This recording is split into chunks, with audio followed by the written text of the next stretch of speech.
The cost of the American dream is going up. I saw something yesterday. I don't know who it was. I think it might have been Meghan McCain. She tweeted out, she showed a picture of everything. And she said, Democrats, you've just lost next year. That's a possibility. I mean, again, I don't know because I don't know where the economy is going to be. I don't care what happens. The economy is the thing that will always decide where we're headed politically. If your economy is great, everything else can go to, crap. Can. If the economy is slowing down, but you've solved world peace and you've fixed everything else that's going on in the world, you fixed somebody's marriage, it doesn't matter at that point because the economy is what drives us. So Investotopia came out with a new analysis about the cost. So this is a lifetime fund of what it would be for the American dream. Because isn't that what we want? Nowadays, the American dream is, I hope the kids don't live in my house forever. And they hope they don't do that either. Right? Yes. I mean, it sounds, how can I say that? Because it's true.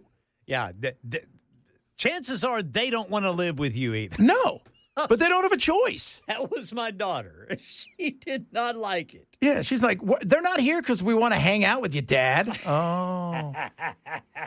I said, okay. So here's the cost of it. So they break down the 8 things that are really important as far as retirement, all the other stuff, owning things, all of this stuff. So having a wedding was a big deal. And I read some this weekend that having a wedding is becoming something that is almost a privilege. Like having a wedding, not going down to the courthouse, right? But having a wedding is becoming something, even marriage and kids. Caring for pets. Ken, you and I were just talking about this. I mean, many of us out there, I've seen family members go into debt to care for their pet. Yeah. Going on vacation every year. Owning a new car, raising a family, owning a home, affording quality health care, and retiring comfort. So these are the things that they're looking at, the 8 things. And then they break it down money-wise and what it would cost over a lifetime. So a wedding, so if those of you who maybe have somebody getting married soon, $38,200. That's what they're looking at on average. Pets, $40,000 over. And this is over a lifetime. Obviously a wedding, usually one and done, you would hope. But over a lifetime of, having pets, about $40,000. Annual vacations. Again, not one vacation, but vacations throughout their lifetime. So if you're in your 20s all the way through to when retirement comes, about $180,000. Healthcare, $414,000. Raising 2 children and helping them pay to go to school, almost $900,000. $900,000. That is, wow. Good God. 900,000. That's nuts. Owning a new car. So these are several cars throughout your lifetime with everything, insurance, all that stuff. About $900,000. Owning cars throughout your lifetime with all the stuff. Owning a home, about $1 million, and retirement, $1.6 million. They say the average, if you line everything up, is a little over $5,043,323 to achieve the American dream. Consider an average American with a bachelor's degree earns about $2.8 million over their career. Goodness. There better be 2 of you. Wow. And you wonder why people are saying it's slipping away when you look at that. Buy used, take the bus. But buy used, kids. Don't buy a new car. Dude, I'm seeing, like in my neighborhood, they're still building a bunch of newer homes, new homes. And people are moving into them. But what I'm seeing is 5, 6, sometimes 7 cars parked outside each home. Which is crazy, right? Because they're probably all having to contribute to the cost of the home. Yeah. you're right. You think everybody's living there. You may have your son and his wife, their kid. Yeah. Your daughter and her husband, or just your daughter who's graduated from college, and then you've got your kids that are still in high school, and then your husband, and maybe your mother, and all of a sudden you look up and there's 8 people living there, and they're all having to contribute, just to make ends meet. Yeah, because these homes that they're building, I'm sure they're going for $300,000, $400,000. They're not worth that, but that's where the market is. Yeah. So and in my neighborhood, it's not a big ritzy neighborhood by any means. It's middle class. Oh, stop it! You live in a gated community, and we all know it. No, I don't. But I mean, that's the thing. I mean, I kept thinking, how are these? How are they? The minute these homes are built, bam, these families are moving in. Then it started dawning on me. Look at how many cars are parked outside these houses. Yeah. I mean, isn't it? And that's so they can all have a place to live. Right. They have to. Because otherwise they're not going to have a place. They're not going to be they're all going to afford something way smaller, nowhere near each other, probably further away from where they are now.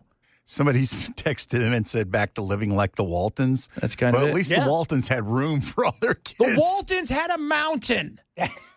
Hey. They had a big-ass mountain. Think about that for a second.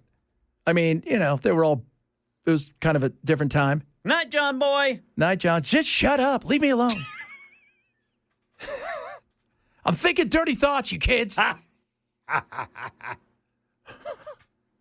Richard Thomas. But the cost of life, and we think about kids, too.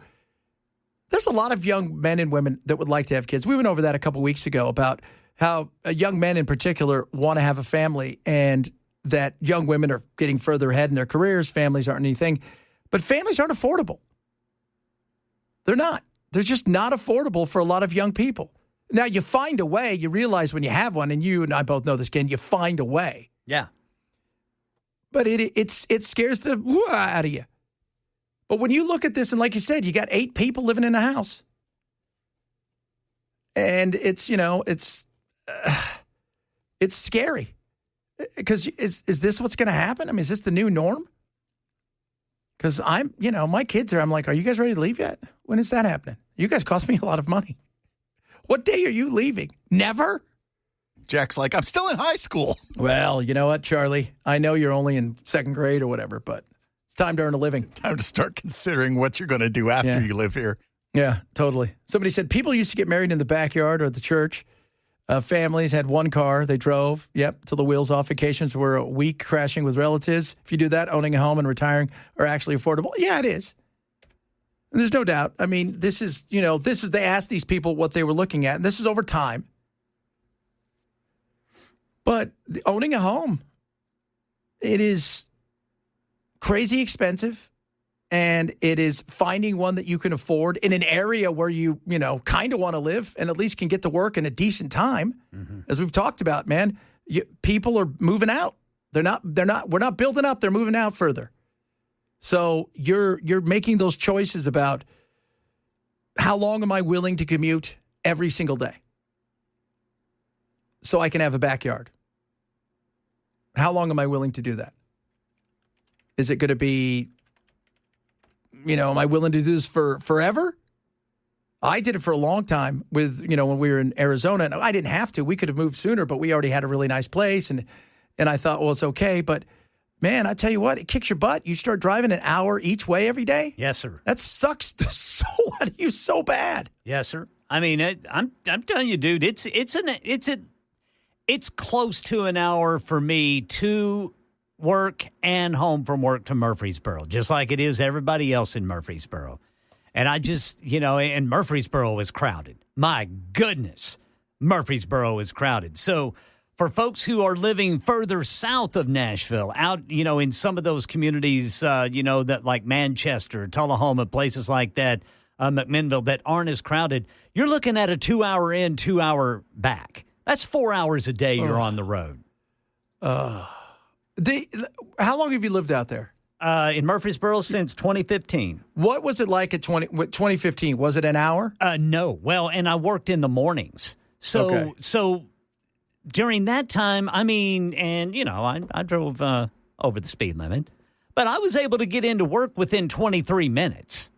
Wow. No problem whatsoever. I was on there, and then going home in the middle of the day, maybe 30, 35 minutes because there was no backup. You're moving. When did you notice, like, the change?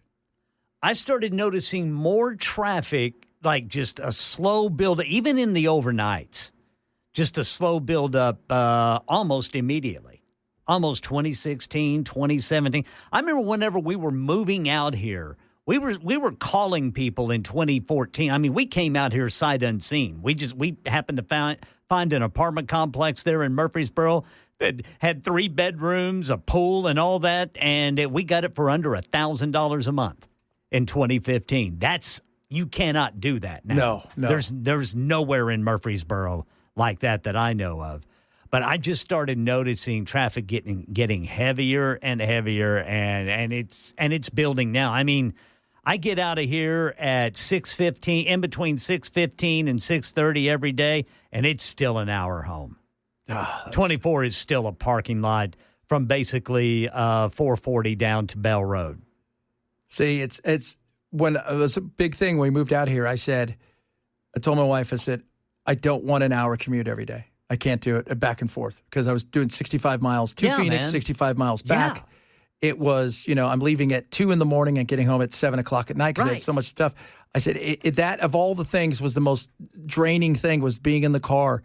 And she's like, and we found something close by where we could walk. And it was, because where I came from, I had pickleball court, I had a pool in my backyard, I had my animals, and I sacrificed all of those because this is just easier on my body and I feel better. Yep. Not that I don't miss those things, but it was so mentally draining. Sure.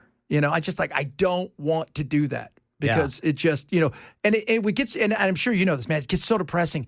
You go and at home, you leave in the morning and it's dark and you get home and it's dark. See, that's what we're getting ready to get into. And I got to say that, and I love my new hours. Don't get me wrong. I don't want to go back to having to wake up at stupid o'clock every morning. But I will say this, for the first time in my life, last winter was tough on me, like as far as my mood goes. Because, in the morning, I'm able to go on a walk with my wife, and there's that morning light in the winter, but it's still not very much. But basically, and then, you look at my anchor booth there. There's no window. Yeah. I don't get any sunlight in the winter. No, and you got to. Because it is if you don't get that sunlight, it's just, think about this. How many of you have gone to the movies? You go at like 4 in the afternoon, you come out, it was light, and then it's dark, and it's weird. Yeah. Now imagine that as your all-day, everyday life. It's still weird when you walk out, and you're like, oh my God, it's dark out. Right. Even though, and then you look, and you're like, it's only 4:30? What the hell's going on here? Why is it dark at 4:30? Why is it dark? I don't know. So, it's interesting, though. Hey, guess what? What? It's fall, boys. It's fall, baby. It's 1:19 Middle Tennessee time. Welcome Eastern to fall. Standard Time. It is fall. Welcome to fall, everybody. Do you guys feel better? Get your jackets out. Get your hats out. Get your skull caps. Bye-bye swamp ass. Hello Arctic ass, as somebody said. We're going to have that. Arctic ass. Somebody texted that in earlier. Oh, my Lord. Coming up, more to get to. Obviously, we'll still have some more on yesterday's memorial for Charlie Kirk. Bunch of other stuff. We have some when animals attack scenarios, which is, what are you doing? And yes, Joe Exotic is involved, but not involved with this one as well. If you're missing the show, shame on you, grab the podcast. Chad Benson, Super Talk 99.7.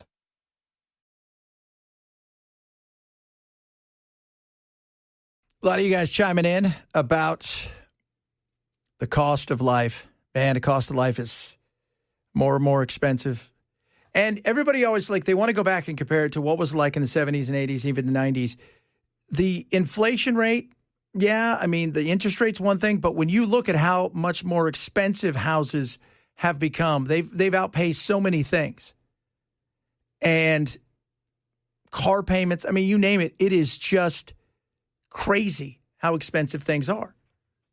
And to think that you're going to earn, to have a somewhat comfortable life where you're not sweating about money, living paycheck to paycheck all the time, you're going to have to earn, take home $100,000, $120,000 between the two of you, or if it's just one, it is a tough thing. And young kids, you see why they're drawn to Mondani and they're drawn to the likes of AOC and all the stuff that they yuck about.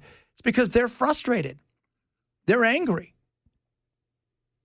I don't think for a second they think that, few of them do, but most of them think, you can't get rid of capitalism, but we can't have this. Can't have an unaffordable world where your hope is, well, I love my mom and dad, but eventually I'll get their house. They're just hearing people offering them quote unquote free stuff. Yeah. Mm-hmm. Yeah, that's what it is. It's free stuff. And they're not going to look into where it comes from, how it gets means. there, because they're already paying for stuff and it's not free. Right. I mean, you're talking about, I see people that are supporting Mondani. They're giving tours of their houses or little apartments in New York, and they're paying $6,600 to essentially live in a closet. Well, that's the result of them regulating, over-regulating building suppliers out of wanting to build. It's so impossible to build a building up there that by the time it does get done, for them to break even, you're charging outrageous rents. Yeah, I mean, it's and go look else like San Francisco. They tried to do one of those low income housing things. Same thing with L.A. They built all these apartments. The average apartment that was a studio apartment was like $760,000 for a studio apartment. Man. $760,000. So it's going to cost you $900,000 to buy it. And that's building up because they're so onerous with all of the rules, the regulations. And so the second choice is you move way out. And so your quality of life diminishes because you spend a vast majority of your time trying to get to and from work. And I did that for a while when I was in England. I worked in London. I lived outside in Camberley and Surrey. I had to drive to the train station, get on a train, take the train all the way into London, get off, then take an underground to go to my work. And it would take an hour and a half. And it was the same way back. That's too much. It is. It's too much. And that's what that's the frustration they have. And then you've got all these big conglomerates that are going out there and they're building houses. And then they have ways around making, where they'll go build all these houses, or somebody will, and they'll come in and they'll buy everything from them, BlackRock and all these other people. And then they go in there and they'll have some group come in and buy 2 or 3 homes. And the homes should be going for $450,000, but somebody buys 3 of them for $750,000. And they look around and they said, oh, well, the realtors go, well, comparables are this house at the street sold for $750,000. So I guess $750,000. And now what? Now you're stuck. And they're gobbling this stuff up. There are issues that we have to really start combating here and coming after, because the crony capitalism and the expense of stuff is so out of control, the regulation and the over-regulation of things. Then you look at states like Texas, where they just build houses, it seems, every hour. Just every hour they're building a house. There goes a house. There goes a house. There goes a house. And you're like, how are they doing it? Well, because they don't have onerous regulations. And it's much easier. They don't allow some of the chaos that goes on. And they've got plenty of room, too. That's the other thing. You could still be within 30, 40-minute drive to Dallas and yet be kind of out in the boonies. But not for much longer. All right, coming up, we'll talk a little bit about autism, some Israel stuff. Netanyahu's not happy because a lot of people are going, hey, we're going to now recognize Palestine. That's not going over well. A bunch of other stuff to get to as well. If you're missing the show, we always say, shame when you grab the podcast. You want to text the program, Bell, tell them what to do. 615-737-9986. And I point at you.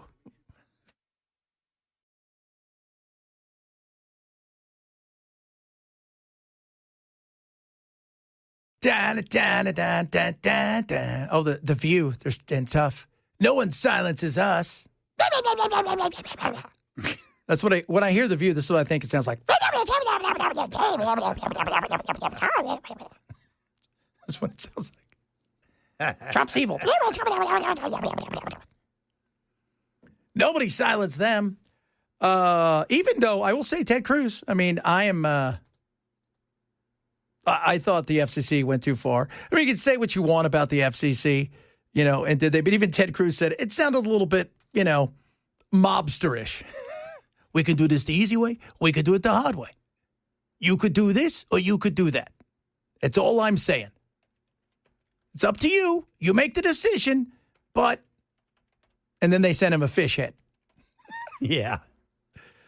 Oh, my Lord. That is crazy. My buddy sent me a text about, because he was listening to us. He's out in California. He goes, yeah, those units, those $760,000 units or whatever, they were destroyed, by the way. They tried to give them to the homeless people. Within days, they were destroyed. Sure. Because guess what? Crazy people who talk to the wall and who do drugs 24/7, it's not an affordable housing problem. It's a mental health drug problem. So that didn't go well. As it never does, because it's done based on feelings and not reality. And even if you're not that deep down the rabbit hole of homelessness, you never take care of other people's stuff as well as you take care of your own. No. I remember when I went to Texas, I rented a place, and the place next to us, they had the guy got better money to Section 8 it. That place was trashed. It was destroyed. And I'm like, why? Because it's not theirs. And there's a certain sense of, well, it's not yours. Why should you take care of it? It's like, have you seen people who've trashed other people's stuff, but yet they'll get new shoes or they'll get some and they keep it pristine because it's theirs? And they would be really upset if you trashed their stuff. So, what time's this big announcement for are they going to do an autism announcement? They say they are. I have not seen what time exactly. I'm curious as to how they think how they tie this up.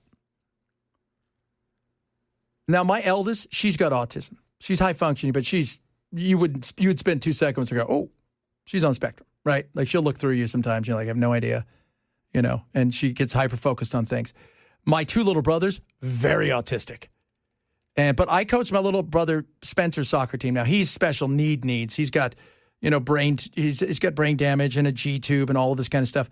But when I coached the special needs team, we had a lot of these kids who were super autistic, like nonverbal, like and one thing, because parents want to know what happened to my kid. What happened? Was it me? That was a big thing. And one of the things I used to say is, and I used to tell my mom this, I noticed that there's not a lot of young 24-year-olds out here with kids.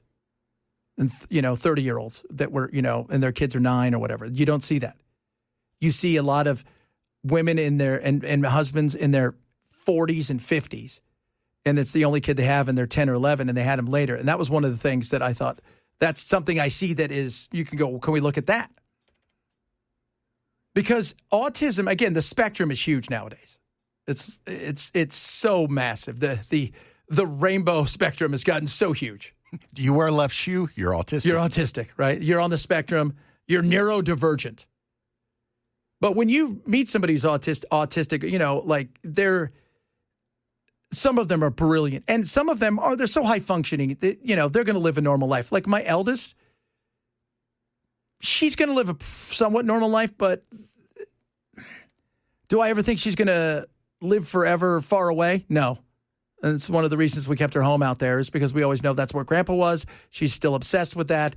And that is going to, probably be a place that we're going to end up building something. My mother, we've had this talk too about the fact that the house that we have out there, she's like, we're keeping it because we always need a place for the kids. Because 2 or 3 of these kids are never going to be able to function on their own. Now, with my sister, it's different. It wasn't Tylenol was her problem because she was a crackhead. That was not it. But for some of these, I am curious to see how this plays itself out. Because the Tylenol people, as you can tell, they're like, look, in the 70s and 80s, we had some issues, as you guys all know, with somebody doing something to Tylenol. But and one of the things they're talking about, there's a cancer drug they think will help with this, which is also something I'm curious to hear about how they go about proving this to everybody.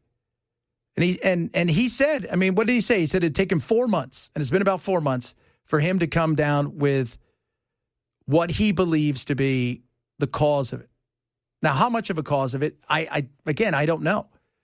But part of the reason the spectrum is much, you've got Asperger's, the high functioning, I mean, look, if we're honest, a vast majority of the people that you see on, in the tech world, they got a little of the tism, as we like to say. You wouldn't have, but I just don't know how you prove it's Tylenol in this situation, because less people are taking it. But if you expand the net, a lot more people are going to get caught up in it. And the vaccine, that was always a big thing too. Was it Jenny McCarthy? Was that her name? She was dead. She was 100% certain the vaccine was the reason that her son was autistic. So this will be a very interesting thing to see how this thing comes and how they can actually show that Tylenol was a big part of it. Because look, if we could figure that out, that's huge. That is huge. Do I think even if we figure it out where it may be coming from, that in any way, shape, or form that we're going to be able to reverse some of it? I just think the wiring's wrong. There was a couple that I used to coach their 2 kids. It was them. Their genetics together created a certain thing in their children that caused their kids to have some sort of disability. It was them. And they didn't figure that out until after they had their second kid, and the doctor geneticist said, I want to look at something. So everybody, because you want to think, was it me? Did I do something? Was it the environment? Was it, or sometimes wiring goes wrong? ADHD, ADD, all of this stuff. Sometimes it's just a wiring thing. And, sometimes it's other stuff. But we would all love to know that you could figure something out like this. But I think the other thing is they're a blessing. It's like kids with Down syndrome. They're a super blessing. What is it Shane Gilmore said? Shane was always talking about? Shane Gillis talking about, they're like, oh, you have somebody who's got Down syndrome? That must be tough. No, they're doing better than all of us. Yeah. Have you ever watched Love on the Spectrum? Oh, my wife got me watching that, man. I fell in love with these people, man. They're amazing because they're just, she also likes, she likes Star Wars. I like Star Wars. It's like, it's so pure and real. Right. They do not take offense to things. No, they don't. They speak their minds, and to us it seems blunt, but they don't take it that way. No, they don't, and they don't mean it in a bad way. They date the right way too. I don't like you. I don't ever want to be your friend. Right, and they'll just walk away, and you're like, well, there you go. That was so simple. No ghosting. They just nip it in the bud. But is it that Abigail, whoever? My wife is obsessed with her, and she is, but they're just so sweet, and it's so, because they're real, right? Like we had this kid, Andrew, used to coach soccer-wise, and he was hilarious, but his mom, I always felt bad because he was nonverbal, and he would clap. He'd score a goal, and he'd take off running. He was gone. He was gone, and I mean gone. You'd see him down. She'd be chasing him. The game's going on. He's a mile away. She's chasing him down the street, and just, go, Andrew, come back. It was, we had all kinds. We had kids like that. We had kids with Down syndrome. We had this one time, this one kid with Down syndrome kicked the ball really hard, hit another kid with Down syndrome. They both started crying, and then they hugged each other. Yeah. But it's just, they're so amazing. But it's tough because, we used to talk to some of these parents, and their worry was, I don't know who's going to take care of my kids when we're gone. Yeah. Because they're not going to function in a world where they're going to be able to be alone. And they can be misunderstood. And they're very misunderstood. And these kids were, it's tough because, my mom thinks about that all the time. If something was to happen to her today, I've got an entire household of kids where it's like, okay, what do I do with them? My little brother's got, defiance disorder and he's got autism. My other little brother has autism and microcephaly where his head's a little bit smaller, than his body. And he's wonderful, but he's obsessed with guitars. So he doesn't get it. He will wake up at 4 a.m. and just turn on his guitar as loud as because he doesn't understand. Right. He doesn't get it. And so, but they are such a sweet part of Earth. But I am under no illusion that either of them are ever going to live alone. So we will have them forever. And you do worry about what comes next. So my mother worries all the time about what comes next for us. And I'm like, Mom, we're going to handle it, obviously. We're going to sell it. We're not going to tell the kids where we moved all the money. Just kidding. Oh, my Lord. I will guarantee you that no matter what this announcement turns out to be, whether it's something to do with vaccines or Tylenol or they say they found a cure, the left will excoriate him for it. Yeah. Well, and I think we should all know this is a big deal. This is not something, how many kids, because we had kids that were special. Like most of us went to a school where we had that, out there, like you'd have the regular school, but then there would be that like trailer out there and it'd be the kids who were special. And some of them were autistic and then you had some that were autistic, but they were in regular class. They were just a bit odd, right? Timmy's a little odd. Right. He likes choo-choo trains and he won't shut up about them. Right. Now it's become something different. And it's like there's more than one Timmy inside of a classroom and the spectrum is larger. And there has to be something that we could go from way back in the 60s where it was 1 in a couple hundred or 1 in 1,000 to 1 in, 250 to 1 in 100 to now 1 in 31. Something's going on. Something is going on. What is that something? Well, we're going to find out. We're going to find out coming up in a little bit. Apparently, it's going to happen at 3 Eastern, so 2 coming up here in a little bit. And by the way, if you guys don't know, 3 Central Time. 4. It is fall, baby. That's right. Fall. It's here. It's been fall for almost 20 minutes. How do you feel? How do you feel? Just like I did all summer. I don't notice any change. Although the leaves in my neighborhood, they've been falling for a couple of weeks now. Yes. I've noticed there's a lot of leaf issues going on outside. I'm sick of the cold. I can't wait for spring. When I walked home through the park over by the naked roundabout. Yes, sir. Their leaves have been falling for a while. Just let you guys know that. Yeah. I had to go put one on front of the wiener of the big guy. Just put that in there because we don't want people to see that here. We invite people to the city, not for them to see nudity. Right. Okay? Especially dancing nudity. Dancing. No dancing. No dancing. Coming up, a lot of good stuff still to get to. Some interesting poll numbers out by the Washington Post. We'll talk a bit about that. Tiger attack. We'll talk about that as well. If you're missing the show, share money, grab the podcast. Chad Benson Show, Super Talk 997.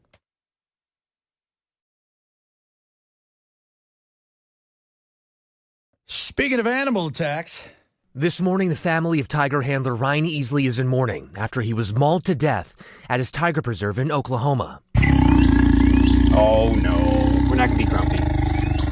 Sources say Easley was performing a tiger demonstration using finger paint to make paw prints on canvases that are handed out to the audience. So he's finger painting with a cat. Just want to let you guys know that. He had raised the tiger since it was a cub, but during the demonstration, the animal turned on him. Authorities say he died almost instantly. The Growler Pines Tiger Preserve, which Easley ran with his family, saying he dedicated his life to the protection and care of these magnificent animals, and he believed deeply in the mission of Growler Pines to provide a safe and forever enriching home for the animals under his care. This tragedy is a painful reminder of both the beauty and unpredictability of the natural world. Because nature will mess you up. We talk about that all the time. Nature can do horrible things when you put yourself in a position. And this was a position where you're around animals all the time. They're still big cats, right? Even if they're playing around, you still could pay the price because you get too comfortable with these things. Plus, they don't want to finger paint. But people for the ethical treatment of animals criticizing Easley, calling his business a roadside zoo, accusing him of abusing tigers, claiming he was caught whipping one animal dozens of times. PETA says Easley acquired animals from infamous tiger handler Joe Exotic, known as the Tiger King. Exotic is currently serving prison time for murder-for-hire plot and animal abuse. Exotic responding saying, Ryan built a huge compound to keep his tigers in on the backside of my zoo.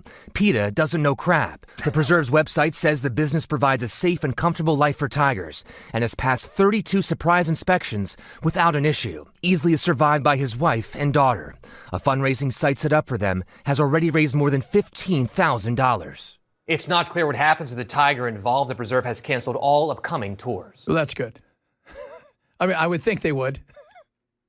Yeah, I would think a tiger just playing with you could kill you. Yes. That. They've got big claws, big teeth. Just goofing around, they can squish you. I was watching a bunch of documentaries this weekend about, like, the liger, which is when a tiger, if you guys don't know anything about liger, they stand at 12 feet tall. They can weigh double what tigers and lions weigh. And, oh, by the way, something in the genetics and nature said if these two were going to reproduce, they're only going to get the best of each other's genes. They're faster than just about anything. Their bite force is way stronger.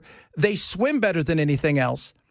Why would you want to play with an animal like that, let alone a regular old tiger that, yes, you may have raised as a kitten, but you found out that it could kill you, but you tried to finger paint with it? But hey, you know what? Joe Exotic said it best. You don't know crap. Oh, goodness me. I can't wait to hear the wild world of squirrels coming up. Bunch of other stuff. Hour number 3 of the program straight ahead. Chad Benson Show.